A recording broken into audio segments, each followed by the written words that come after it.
The episode kicks off with everyone still trying to recover from the mess of the previous episode, the one that got slammed into anime hell. The story picks up as the heroes finally roll into City Z. Things get strange fast when Child Emperor notices King is missing.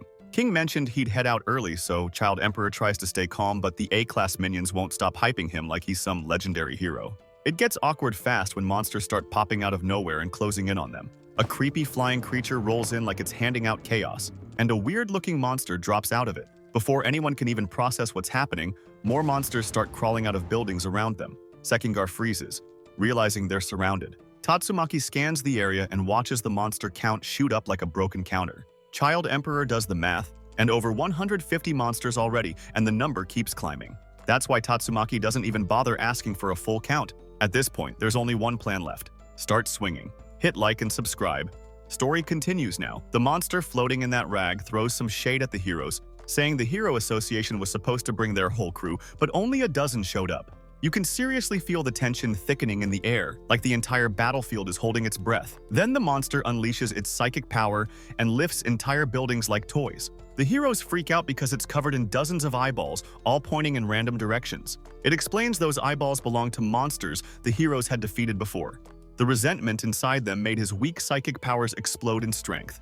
Today, he's ready to cash in on all that hate. The monster starts hurling massive buildings at the heroes like they're giant missiles. Tatsumaki throws up a barrier and shatters the buildings mid-air, but she can't keep it up for long. Debris rains down like a deadly storm. Sekigahara freaks out and yells at her to save everyone, but she shuts him down, saying she's not playing babysitter today and won't hold anyone's hand. So the S-class heroes and the rest start scrambling to save people themselves. One of them even asks why Tatsumaki is being so tough in such a critical situation. She tells them if they can't even protect themselves now, they should just get out. They'd just slow the whole mission down. Honestly, she's right. The heroes knew exactly what they were getting into, and panicking now isn't going to help anyone. Heroes are meant to step up, not become dead weight. Then Tatsumaki starts mocking the psychic monster for depending on those creepy eyeballs. She tells him that despite his weird upgrade, this is the best he's got. The monster hears this and gets all excited, drooling as he talks about how he heard Tatsumaki has a little sister with psychic powers too. He then comes up with this twisted idea about ripping out Tatsumaki's eyes and her sister's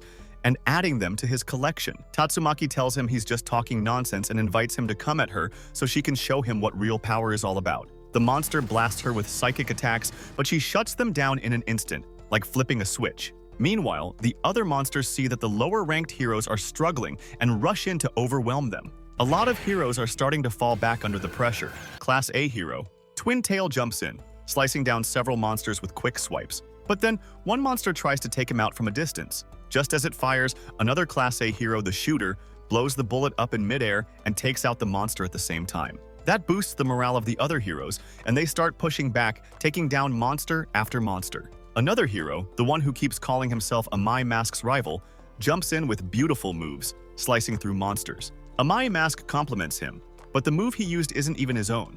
He copied it from another A-class hero. Shadow Ring appears, taking down a monster effortlessly with slick ninja movements. Flashy Flash notices and asks where she learned it. She ignores him and keeps moving. Seeing the A-class heroes hold their ground gives Child Emperor and Sekigahara a bit of hope, but then several monsters rush at Sekigahara. A Class C hero appears and saves him with quick poison-coated knife strikes. Next, Class B hero Captain Mizuki makes a grand entrance, pole vaulting in and sticking her javelin right into a monster's torso. She grabs that same monster and starts swinging it around like it's a baseball bat, smashing other monsters left and right. A few try to jump her, but she flexes her muscles and pins them down like it's no big deal. When the monsters regroup to swarm again, S-class hero Super Alloy Darkshine shows up and wipes them all out with one massive show of strength. Captain Mizuki teams up with him, unleashing some serious power as they take down monsters together. There's this hero nearby who's shaking like crazy, totally frozen in fear, and the monsters are ready to take him out. But just when things look bad, Atomic Samurai swoops in and slices through the monsters like they're nothing. That freaked-out hero suddenly feels a spark inside him, and boom, his power kicks in.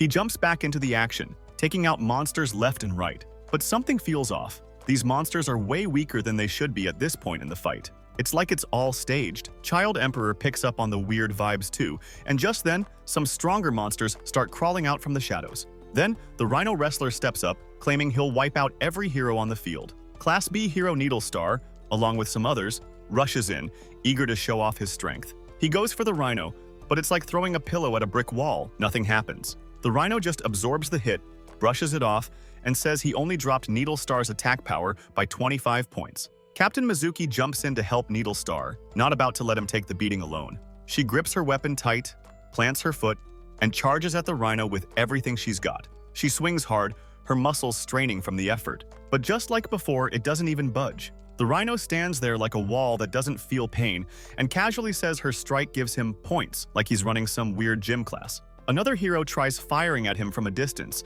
but even the bullets just turn to dust upon impact. The Rhino starts laughing, and it's so loud it shakes the whole area. He brags about how he trained himself non-stop to be the strongest creature on Earth, and that burning desire to get stronger fuels him every second. He seems proud of all the time he spent sweating for it. Then he charges at Leiron, one of Atomic Samurai's disciples. Leiron braces himself, meets the charge head-on, and actually manages to block it. The Rhino is impressed and gives Leiron 69 points, like everyone's life is just a twisted scorecard.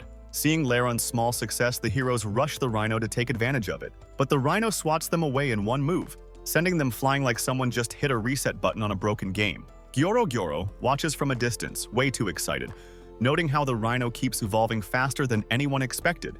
He's literally growing during the fight. Even Leiron's continued attacks are useless, so Atomic Samurai finally steps up. He doesn't have to say a word. As soon as he moves, you can feel the air change. The Rhino gets hyped and wants nothing more than to go all out against an S-class hero. This is the moment he's been training for. Atomic Samurai is so fast that you can barely even see him. Everyone on the battlefield is totally lost. Heroes, monsters, and even the Rhino. The Rhino just stares at Atomic Samurai, trying to figure out what wild move he's pulling off. Keeping his cool, Atomic Samurai asks the Rhino what score he'd give that attack. That's when the Rhino gets a sinking feeling. He touches his head and realizes his horn has been cleanly sliced off and he didn't even see it happen. Confusion and rage hit him hard. He yells, demanding to know why Gyoro lied to him.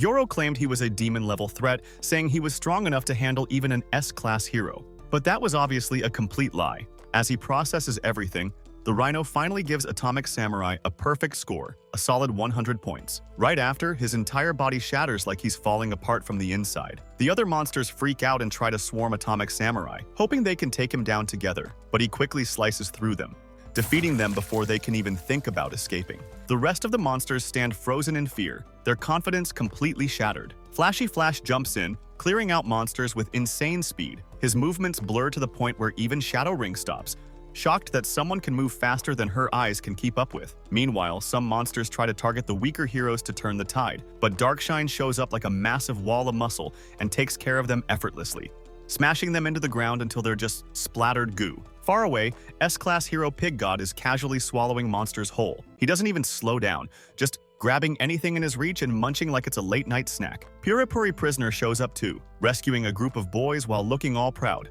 A monster punches him in the face, but it barely phases him. He responds with a barrage of punches, turning the monster into dust. Some heroes encourage everyone to stay focused and not get distracted, but a few still hesitate out of fear of Puripuri Prisoner himself. Even in the chaos, his presence makes people nervous. Elsewhere, Tatsumaki wraps up the psychic monster who caused all the drama earlier. She obliterates him so completely that there's nothing left, no bits or pieces. Gyoro is keeping an eye on everything, watching debris fall and tracking all the battles from a distance. One of his flying minions tries to get close, but Child Emperor slices it down in no time. Gyoro isn't worried though. He already scoped out everyone on the battlefield. He calls in a few dangerous monsters he's been saving, ready to lay out what's coming next and how to prepare. He gathers all the monsters into formation and reminds them that their main priority is the hostage. They need to protect him at all costs. He also warns them that if things go south, they can't expect anyone to save them. Meanwhile, Pig God is having trouble getting to his destination because several paths are blocked off. Atomic Samurai clears the area with his sword, making a way for the heroes to push deeper into the hideout. Everyone splits up,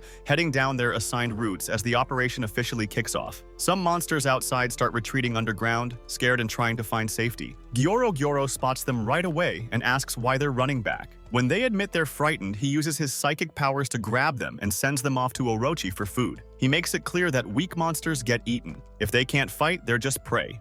He warns all the monsters again. If they don't want to meet a grim fate like that, they need to step it up and gather intel for him. He even tells them exactly which S-class heroes to avoid and reminds them that they shouldn't underestimate ordinary heroes. Finally, all the heroes from the Hero Association start making their way to the Monster Association hideout, but the heroes hanging back start sensing something off. The fight outside wrapped up way too quickly. It just doesn't feel right. And deep inside the hideout, the real battle is just about to kick off. If you're hooked already, drop a like, subscribe, and let's keep pushing deeper into Garou's descent. Every click helps the channel grow so I can bring you even more epic recaps.